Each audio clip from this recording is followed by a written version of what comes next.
listening to Opinions and Beer. Stone Cold Steve Austin knows that the Opinions and Beer podcast exists in this world. Light sex act, crazy bike. No, bro, I can't drop out of the scene for 14 months and show up as a co-host. I'm a donkey show right in the middle of the... And they always say to review IPAs last. The bitterness can destroy your palate for other beers.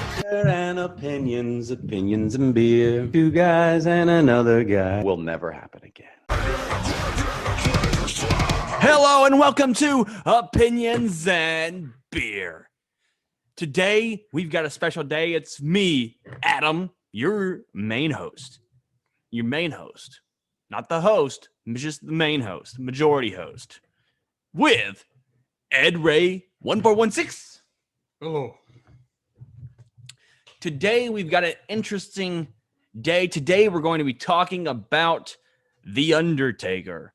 Now, a lot of people may know that this week of the day that we are recording is the 30th year anniversary of The Undertaker at Survivor Series.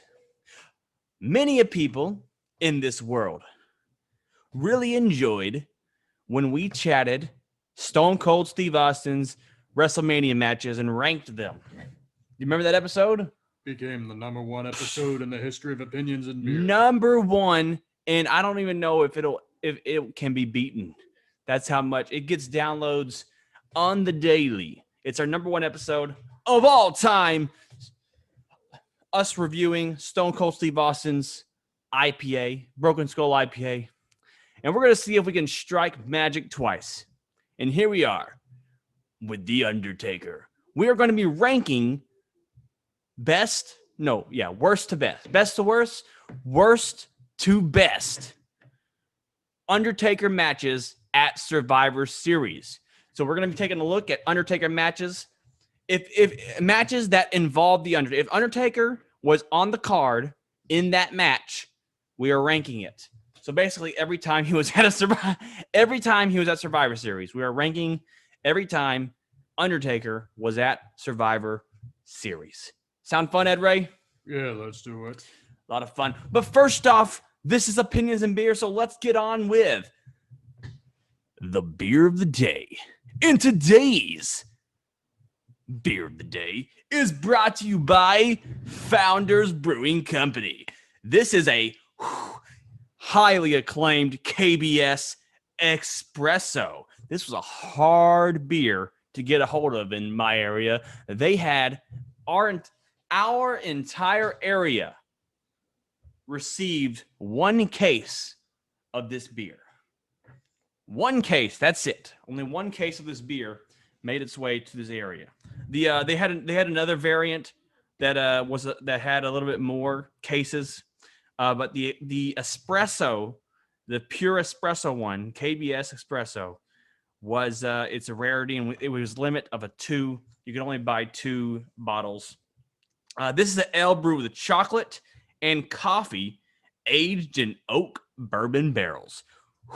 This bad boy probably sits at something ridiculous. Let's see. Where's the ABV on this one? 12% in alcohol by volume. This is a 2020 release, like KBS. Founders, they do that. They do special KBS and CBSs. Let's crack open this beer. Take a look at this beer. For anyone, we're doing a video of this. If anyone wants to go to our YouTube and or BitChute channels, if it's on BitChute. Pour this beer.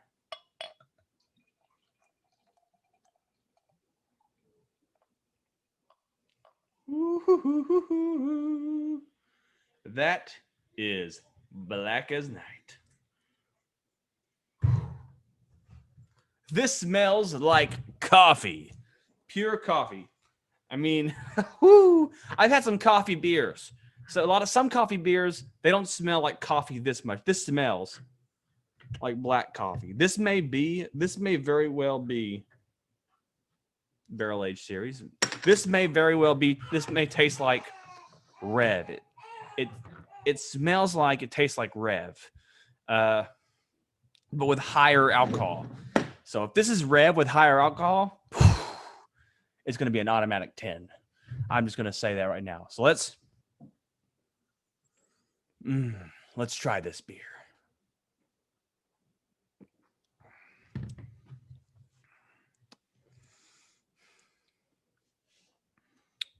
Okay, it's not Rev.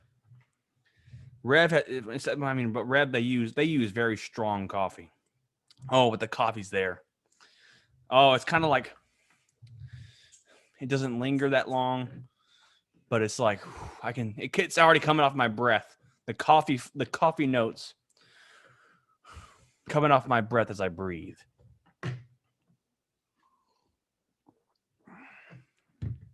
That 12% is hidden nicely behind the coffee and the chocolate notes.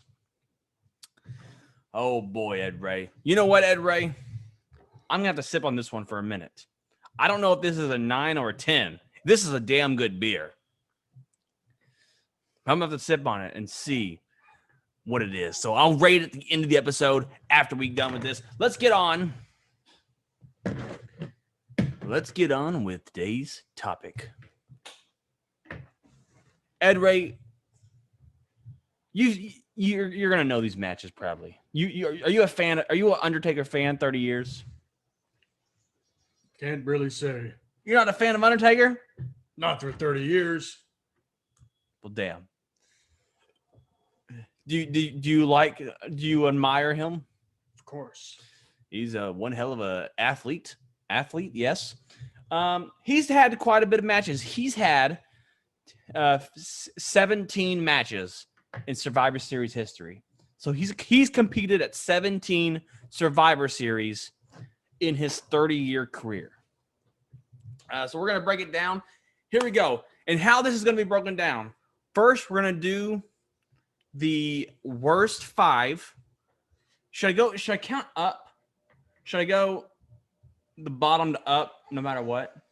Or should I say, here's the worst 5, and then here's the top 10? It's your podcast, man. Oh, damn it.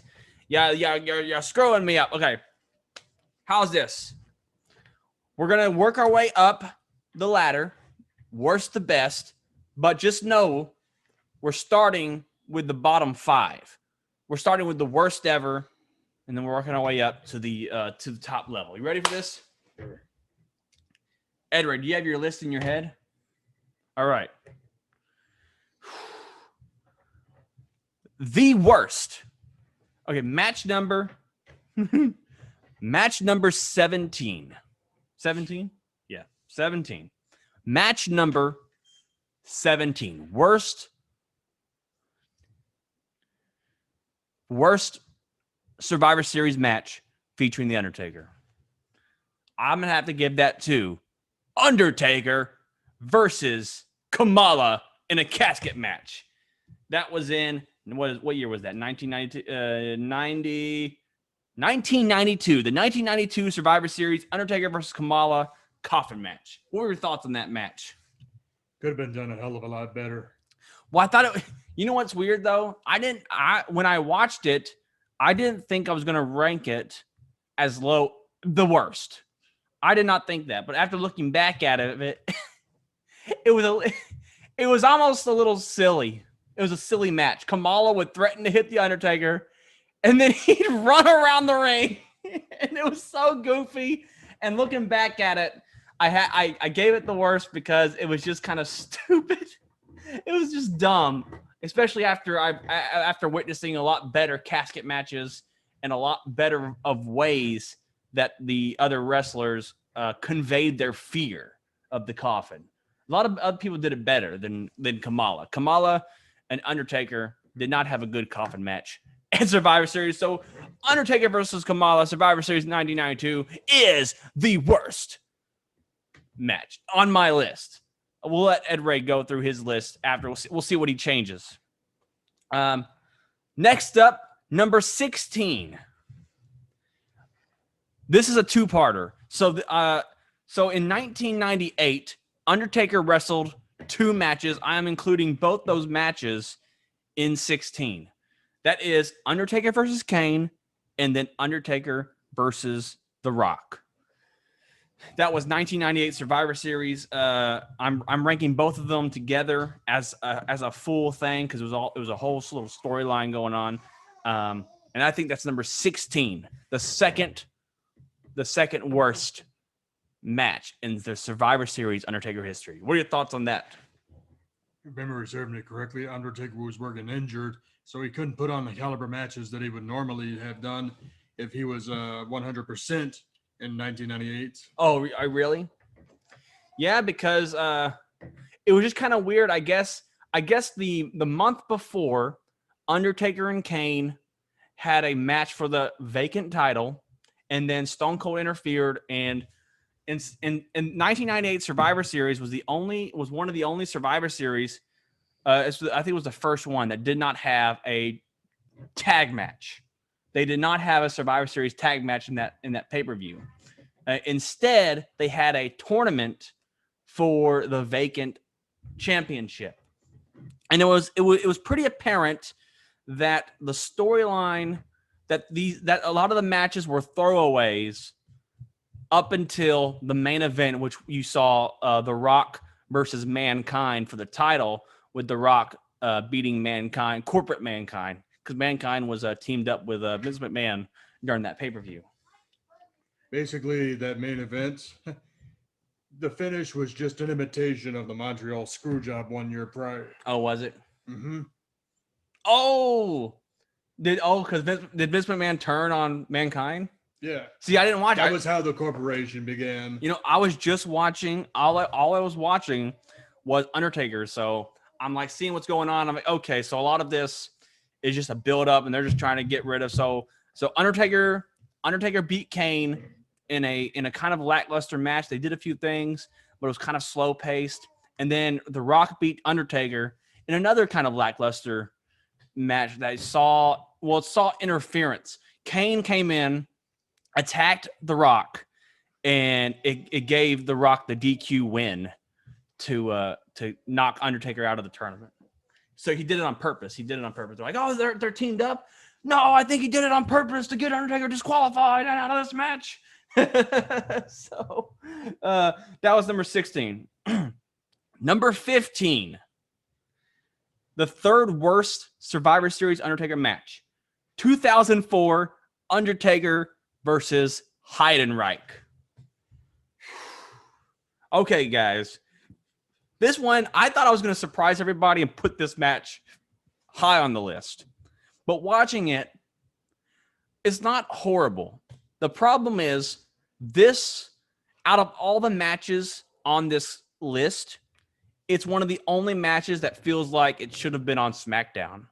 It's the only match that when you were watching it, it had zero caliber. It had zero caliber to it. You know what I mean? It was just kind of like no one cared. I think, and that may have to do with the build of Heidenreich. I don't think he was built correctly. I don't think he was booked correctly in that match. He was booked a little.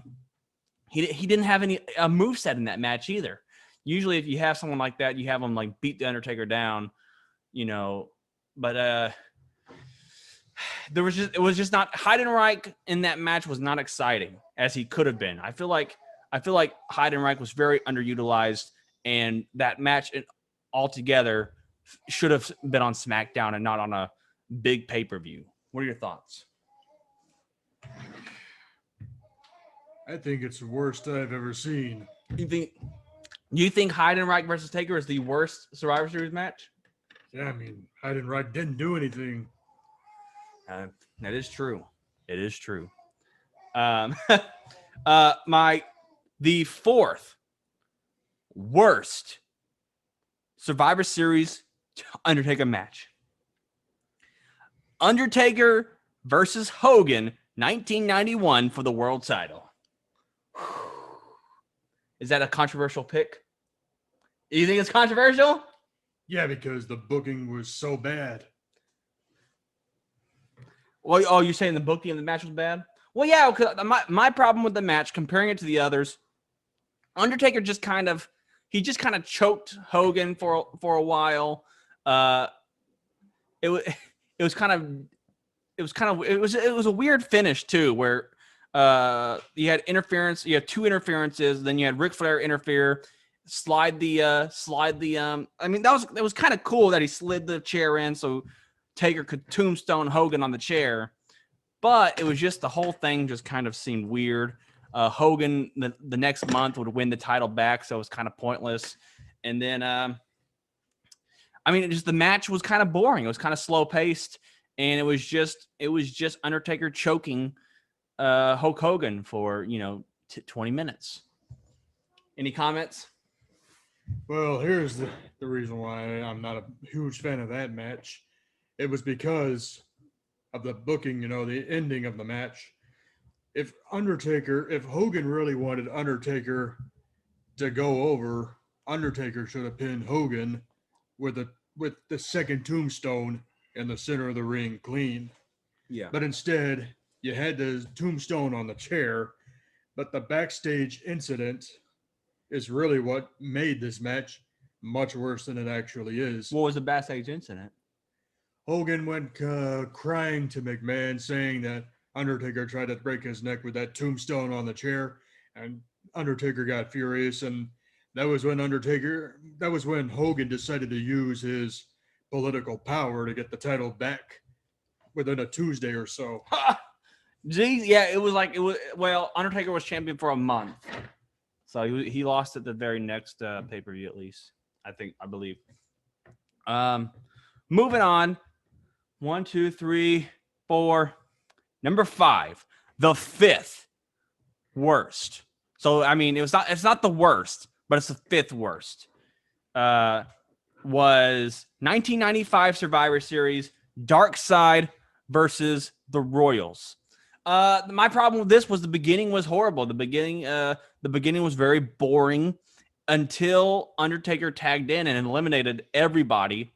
It was just kind of a lackluster match. The finish was fun, which is why it's not, near the bottom. It's not, it's in the fifth worst, not the worst. One thing to interesting note, we saw, we wouldn't see them face each other off again for 3 years, 2 years. But guess who was on Team Royals? Ooh. Yankum. Isaac Yankum. And Undertaker tombstone Isaac Yankum. So that was the first time Undertaker faced Kane was in that match as Isaac Yankum, and I never realized that. We also saw Triple H in that match as Hunter Hearst Helmsley. The big thing with that was the Dark Side was that Undertaker had his mask on, and that's when he was facing King Mabel. King Mabel had broken Undertaker's nose, and yeah. What's your thoughts on that match, in that feud? It was rather bland.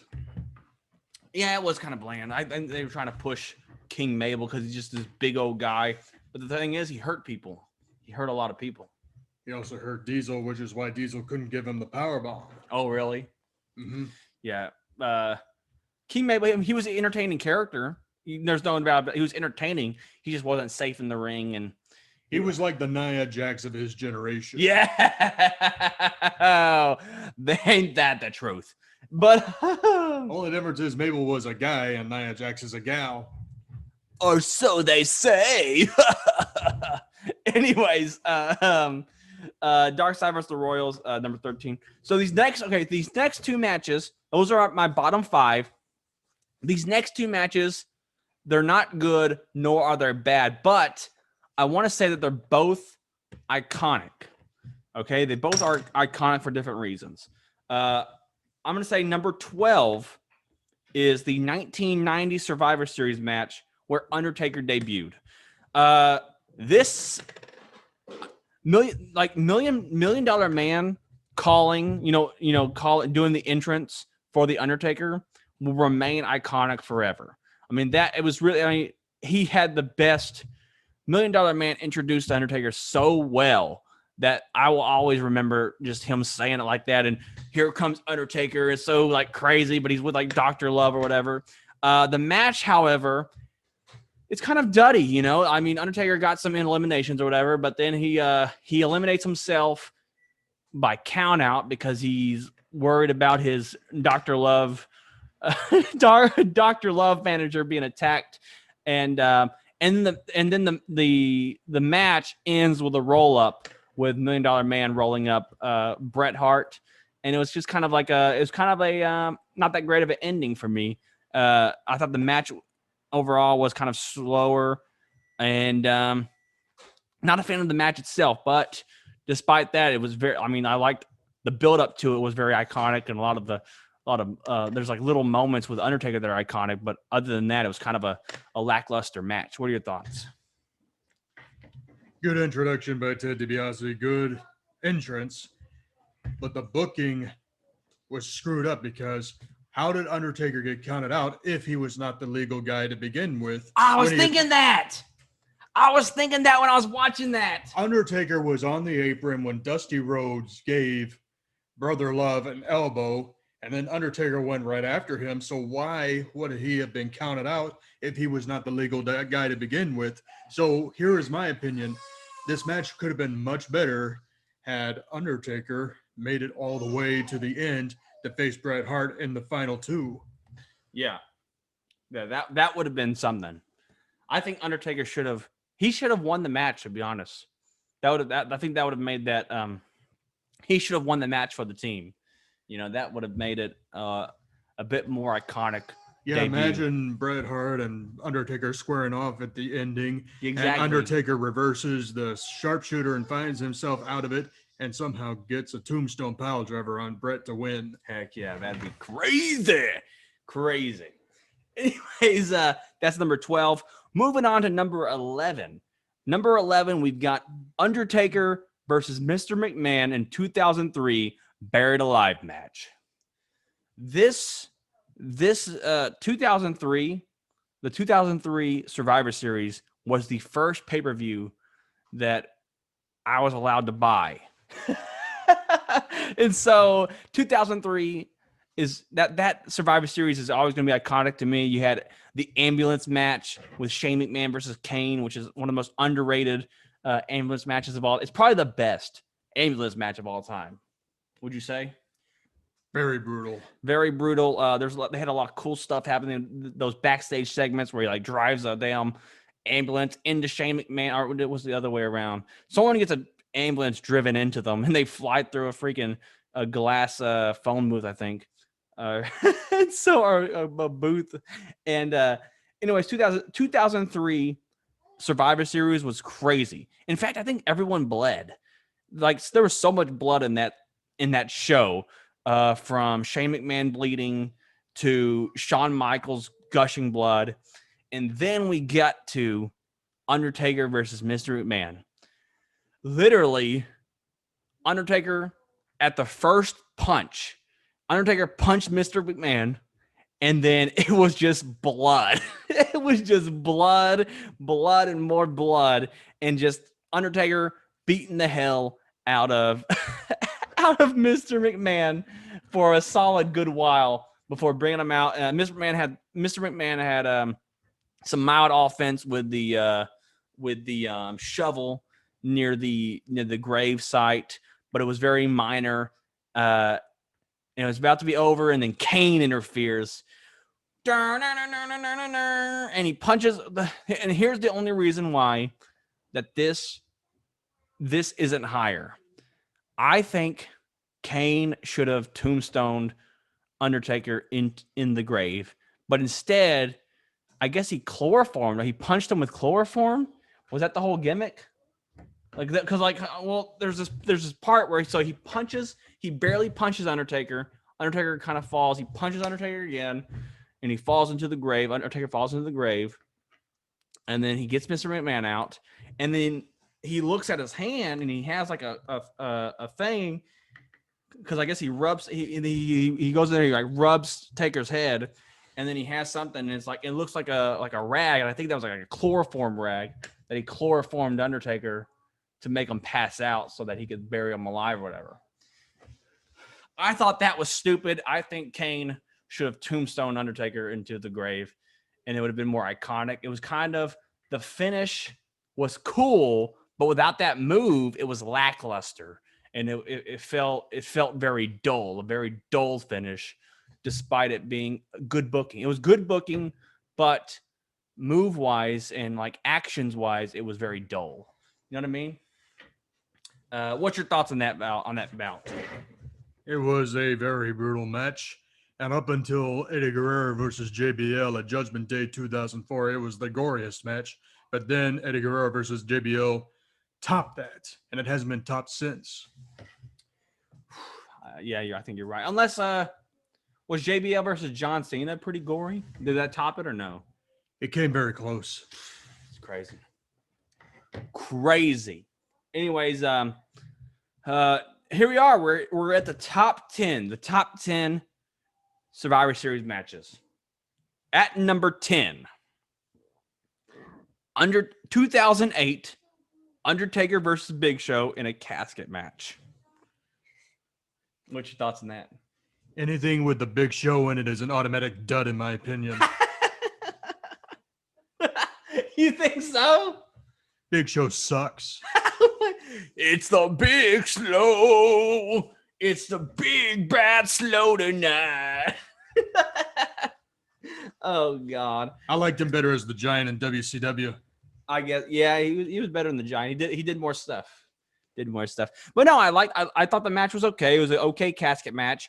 And I feel like they kind of did some innovations at the end there where they set up the casket and then Undertaker had to like ram them into the casket and the casket falls over and then the thing falls. And they had some pretty good back and forth within the match. It was okay. They had a lot of action in it, and I felt like they did some innovative stuff with the casket. As far as like setting it up and using it as a weapon, because they're big dudes. So like Big Show's hitting Undertaker with the damn casket. So I mean, I thought it was pretty cool. And then next up, number 9, 1996, Undertaker versus Mankind. This match was kind of fast. It was kind of a quick match. However, I was surprised. This is one of the only matches in all of Survivor Series. When I watched Survivor Series, this is the only match where Undertaker was doing legitimate wrestling holds and legitimate wrestling moves. He wasn't doing the brawler side. This was one of the only matches I've seen that you're just like, oh wow, Undertaker can wrestle. He's just playing a character that doesn't really. He's playing a brawler. He's playing this dead man slow, choky, punchy guy.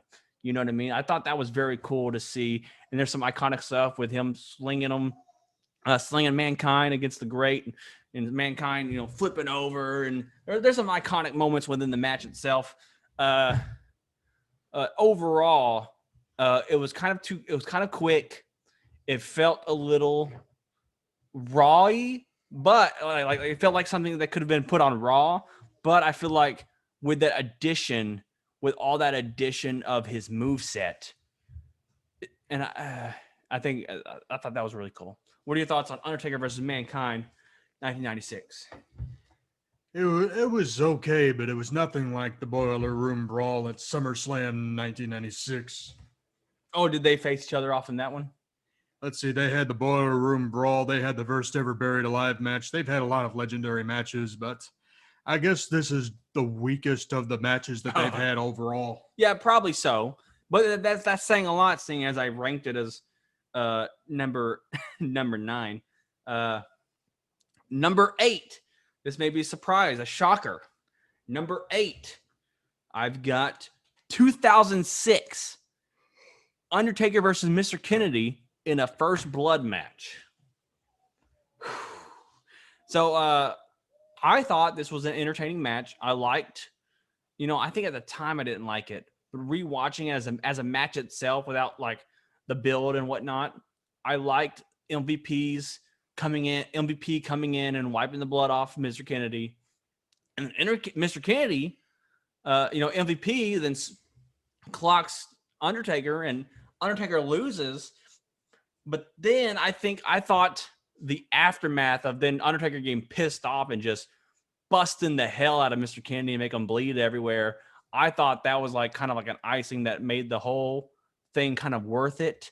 It's like, okay, Mr. Kennedy got the win. He has this win in the books. He's a star that's building. They're building the star that needs to win against all the legends.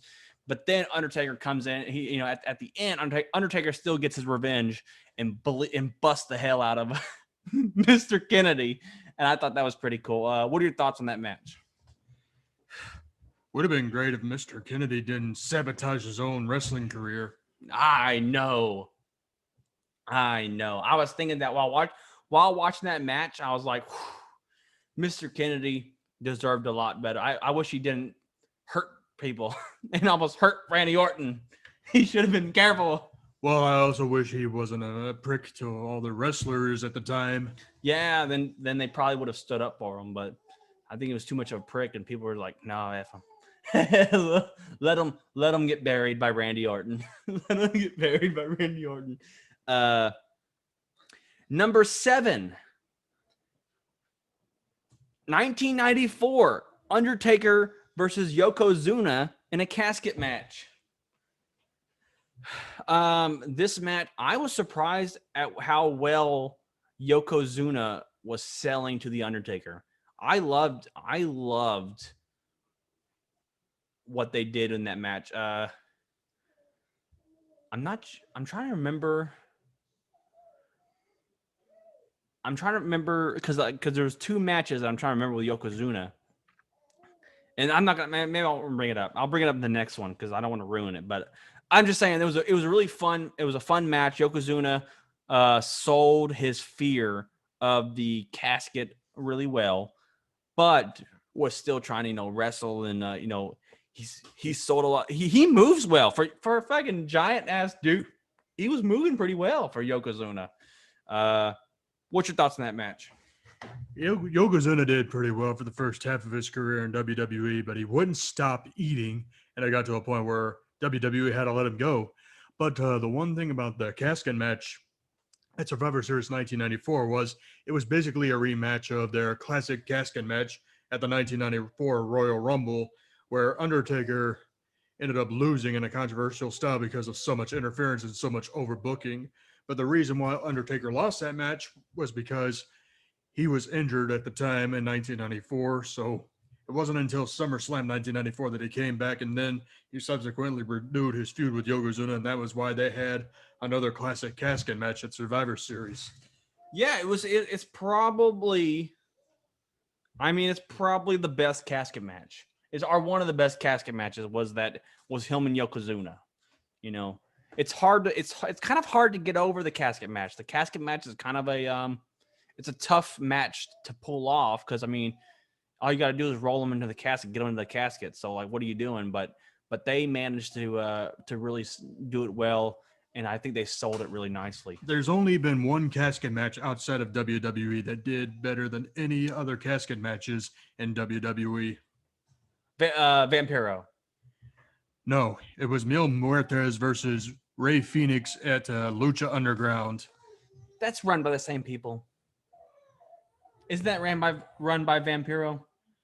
It was, but see, so I knew it because Vampiro and X-Pac had an awesome casket match in Wrestling Society X. Yeah, but the one in Lucha Underground was far superior. No, you have to watch it. Did it explode?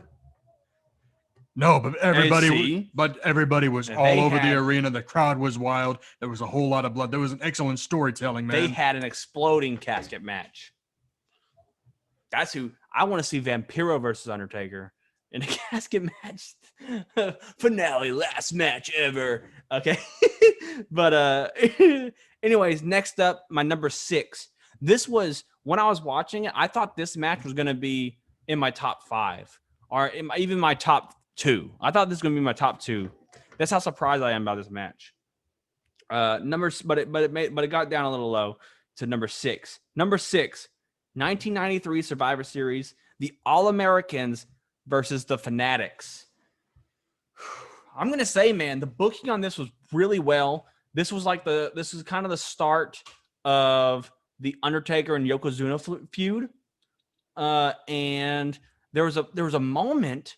There was such a good booking moment. Yokozuna's just sitting there whooping everybody, and he's facing off with the Undertaker, and he's doing the squash where he gets on top of the thing and he squashes them. Bonsai drop. Bonsai drop. He's doing the bonsai drop.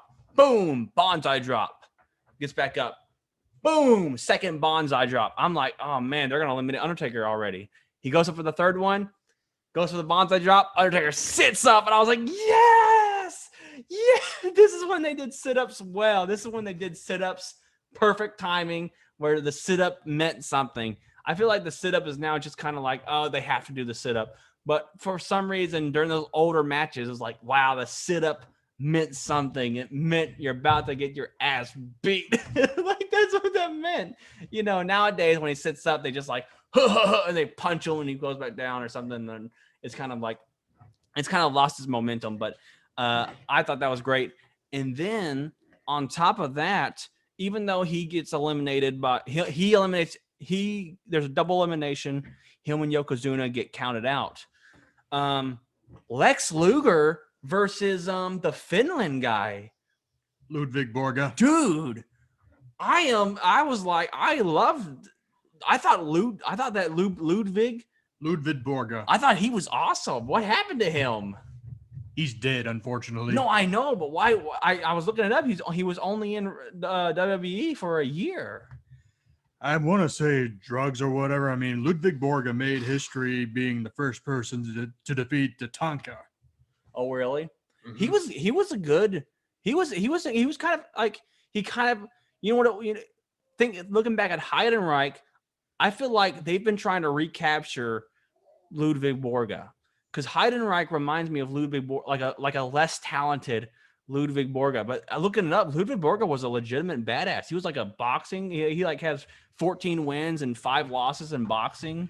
Yeah, I think he died of a drug overdose. He blew his brains out.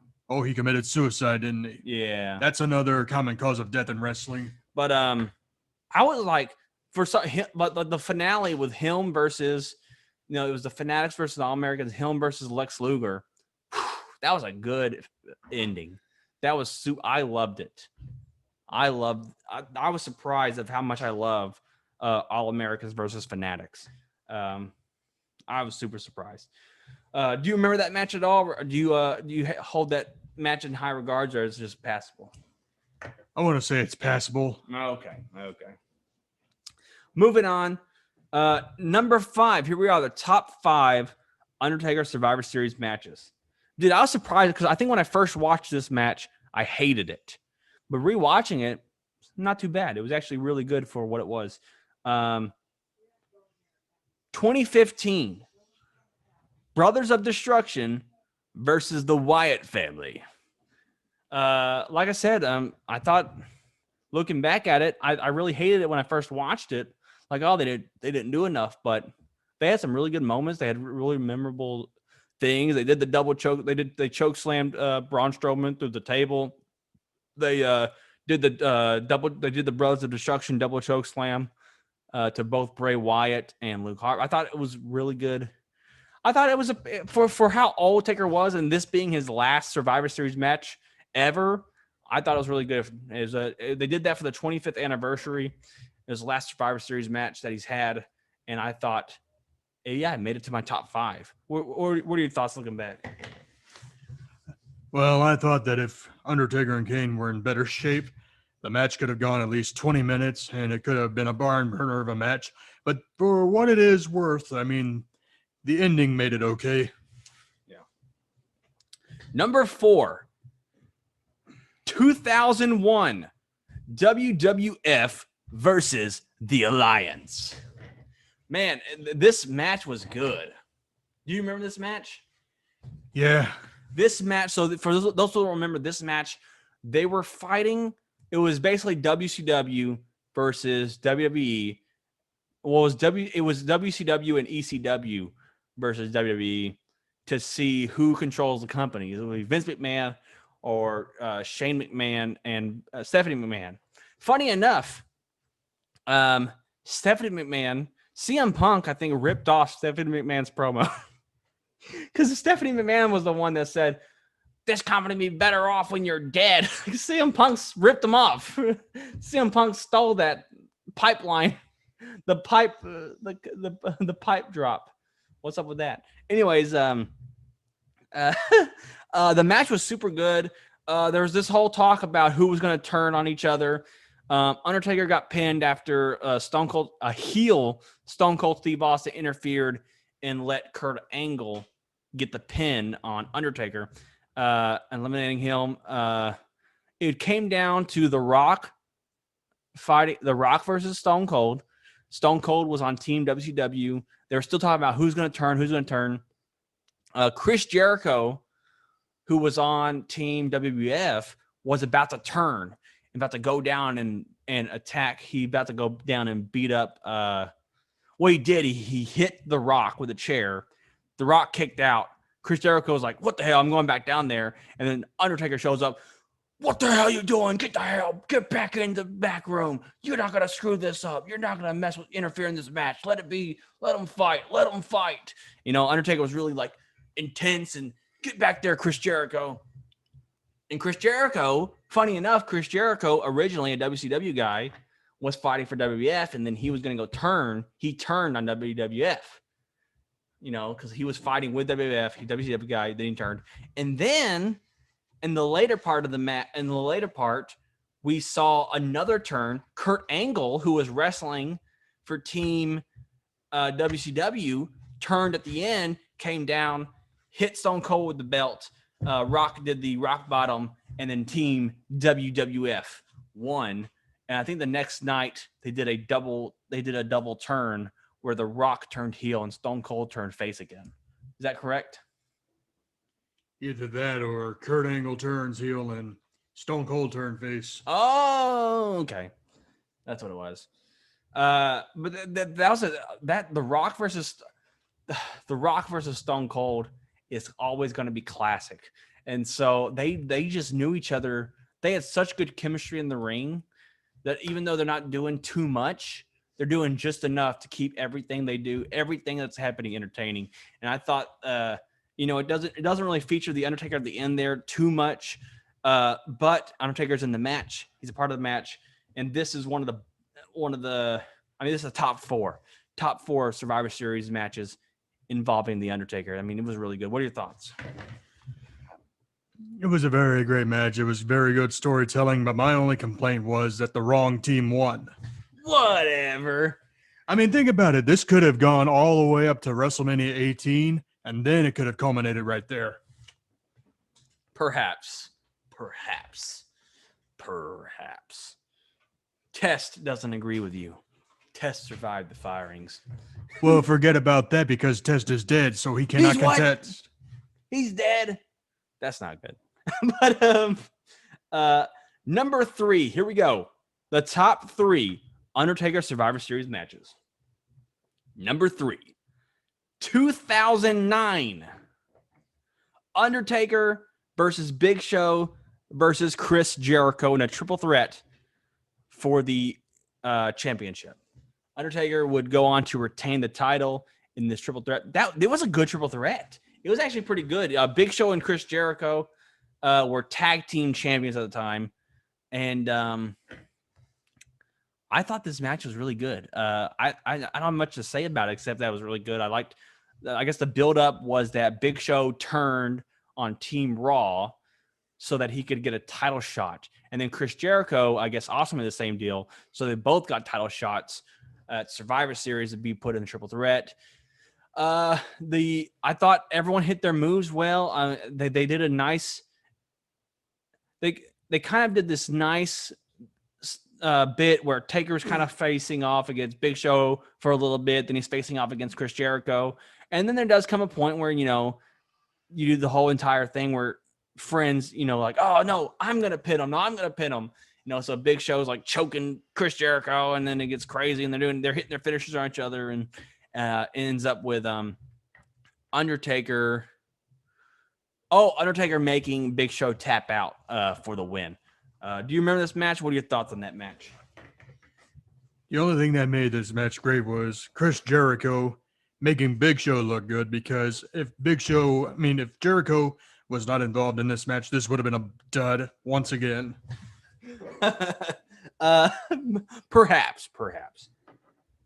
Next up, number 2, 2007, Undertaker versus Batista, Hell in a Cell for the World Heavyweight Championship.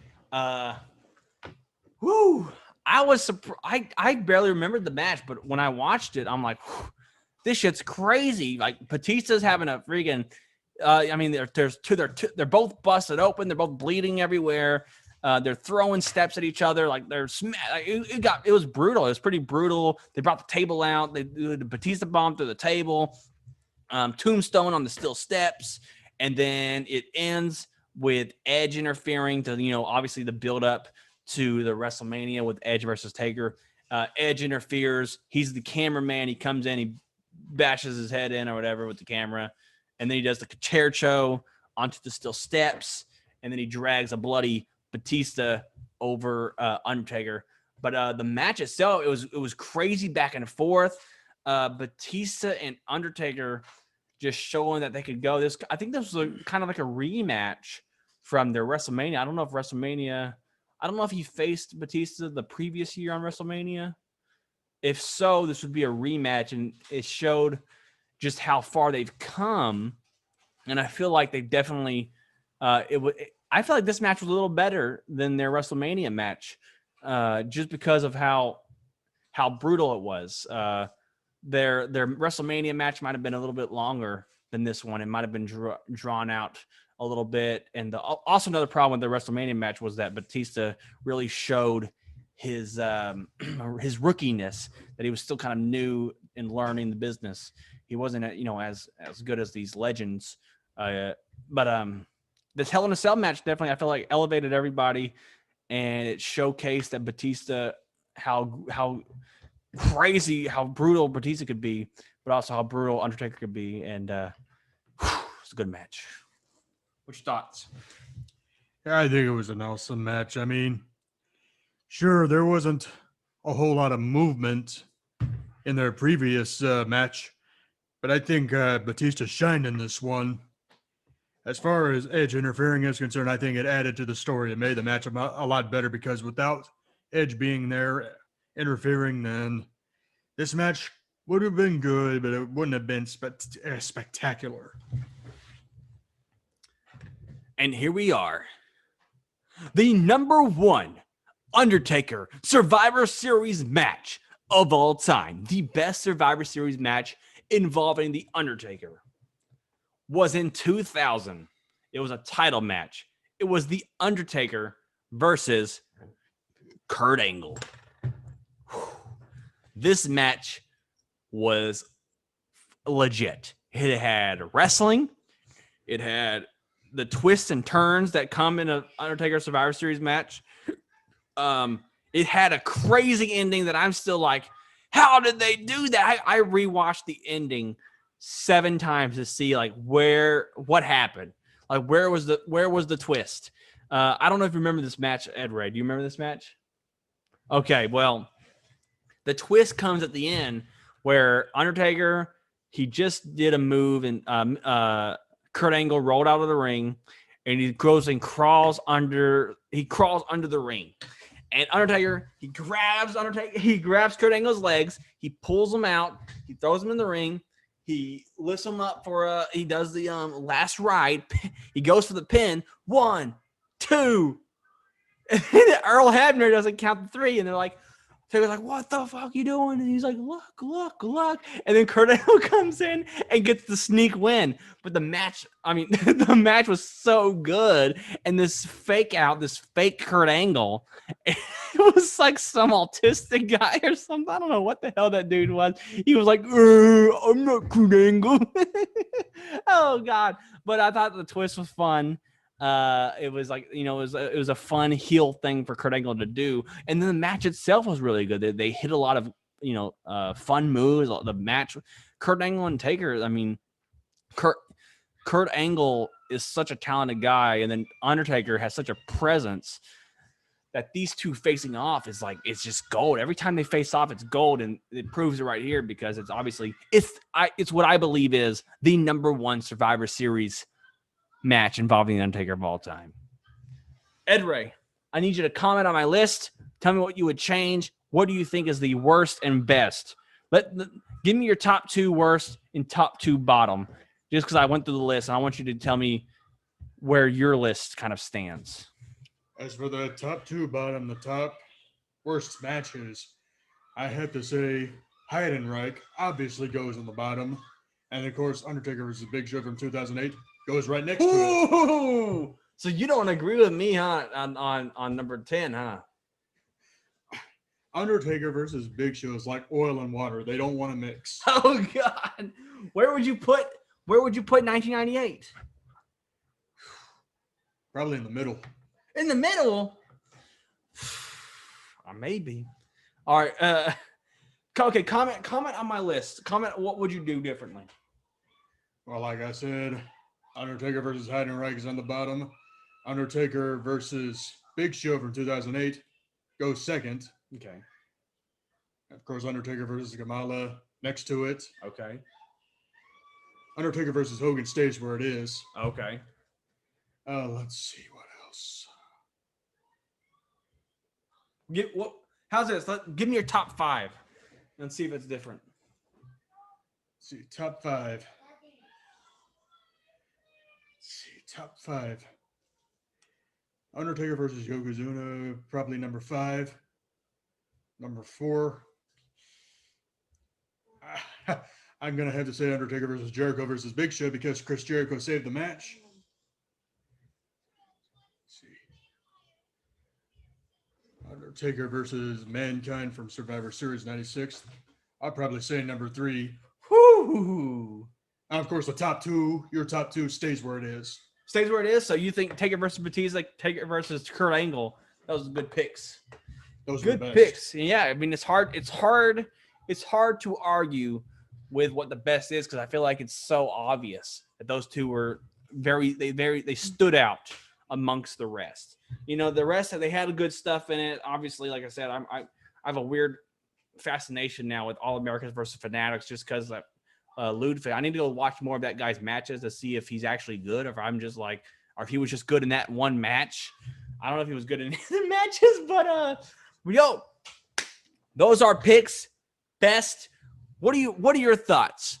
What are we wrong? What was the best and worst Survivor Series matches involving The Undertaker? Let us know in the comments wherever you are. Follow us on social media. Follow the podcast. Listen to us. We don't talk about wrestling often, but when we do, we go all out and we rank stuff. We like to rank things. Ranking Survivor Series Undertaker matches. I'm going to go ahead and rate this beer. I could drink this. This tastes like coffee. It tastes like a mild coffee.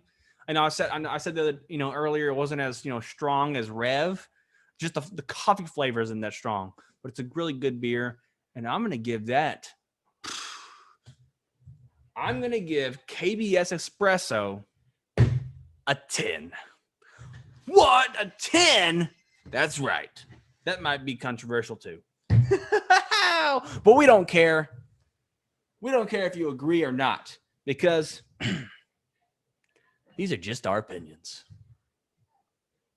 And that's fine, because all we have here are opinions and beer. We are a million and billion.